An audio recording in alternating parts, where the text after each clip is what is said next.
El fascismo, del año 1918 al 1943, fue un régimen político basado en el nacionalismo exacerbado, que surgió en Italia, Europa, después de la Primera Guerra Mundial, creada por el dictador Benito Mussolini.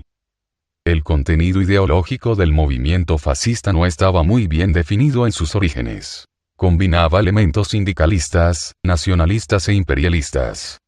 Como objetivo principal de este régimen era instaurar un corporativismo estatal totalitario y una economía dirigida, mientras su base intelectual plantea una sumisión de la razón a la voluntad y a la acción. Los años 20. El triunfo de las primeras dictaduras. Tras la Primera Guerra Mundial, los imperios autoritarios desaparecen y se imponen regímenes democráticos. Las democracias eran frágiles en las crisis económicas. Temor a una revolución comunista. La Italia fascista. Crisis económica durante la Primera Guerra Mundial.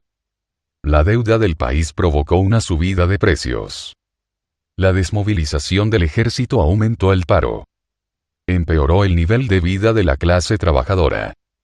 Los obreros ocuparon las fábricas, por miedo de los industriales. Benito Mussolini, el Duce. Mussolini fue el primer dictador fascista del mundo que inició este movimiento, y la glorificación de su violencia inspiró a Adolf Hitler y esto llevó a que él lo imitara. Ambos tenían varios propósitos. Por ejemplo, Mussolini soñó con instaurar el Imperio Romano y Hitler soñó con conquistas mundiales más grandes, y juntos iniciaron una guerra mundial que dejaría como consecuencia la muerte de muchas personas.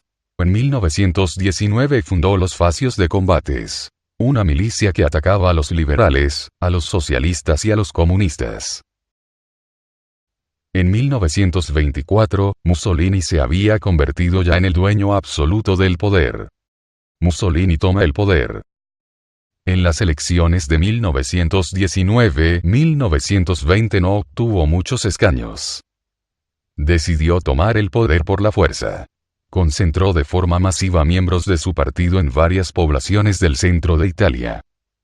El rey Víctor Manuel III ofreció la formación del gobierno a Mussolini y obtuvo plenos poderes.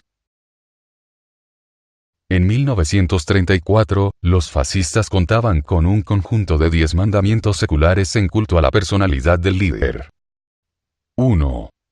Sabe que el fascismo, y en particular el soldado, no debe creer en una paz perpetua. 2. Los días de prisión son siempre bien merecidos. 3. La nación sirve incluso de centinela de una lata de gasolina. 4. Un compañero debe ser un hermano, en primer lugar porque vive contigo y en segundo, porque piensa como tú. 5. El rifle y la cartuchera, así como el resto, se te confían no para que se oxiden, sino para conservarlos en guerra. 6. Nunca digas que el gobierno pagará, porque tú eres quien lo paga, porque el gobierno es lo que tú quisiste tener y por eso te pones el uniforme. 7.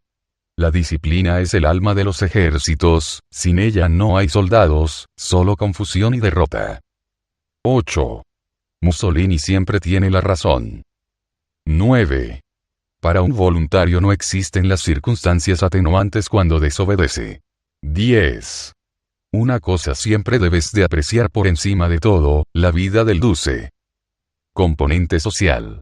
La componente social del fascismo pretende ser interclasista y antiindividualista. Niega la existencia de los intereses de clase e intenta suprimir la lucha de clases con una política paternalista, de sindicato vertical y único en que tanto trabajadores como empresarios obedezcan las directrices superiores del gobierno, como en un ejército.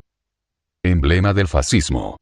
Símbolo de la autoridad en la antigua Roma, haz de varillas atadas en torno a un hacha. Las varillas representaban al pueblo, vinculado por una obediencia incuestionable a un caudillo guerrero, el hacha. Con ello se recordaban las glorias de la antigua Roma que los fascistas deseaban reverdecer. Su lema, cree, obedece, lucha, es la réplica de Mussolini a libertad, igualdad, fraternidad de las democracias que despreciaba.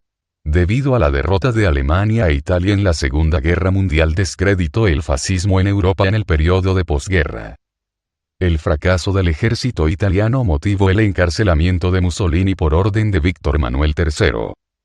Mussolini quería escapar hacia España pero no pudo, ya que fue capturado por miembros de la resistencia italiana, estos lo ejecutaron y su cuerpo fue llevado a Milán donde fue colocado en el centro de la plaza donde algunos ciudadanos lo seguían maltratando. Debido a su muerte terminó el movimiento fascista en julio de 1943.